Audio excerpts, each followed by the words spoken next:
Hello friend, এই দেখো একটা শালিক পাখি ধরেছি। এটা আমি ধরিনি ঠিক। এইটা এই যে আমার পেছনে ঘরটা দেখতে পাচ্ছ, এই মোরগ ঘরের এই জালে, এই যে এই জালে জড়িয়েছিল। ওইখান থেকে আমি ছাড়লাম এক্ষুনি পাখিটাকে, ছাড়িয়েছি কিন্তু এখন আমাকে অ্যাটাক করছে, বাইরে ওড়া পাখি, তাই আমার উপরেই অ্যাটাক করতেছে।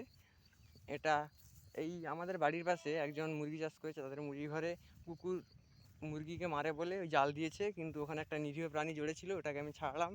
এই দেখো ছাড়ার সঙ্গে সঙ্গে উড়ে যাবে, এই উড়ে চলে গেল পাখি, মুক্ত।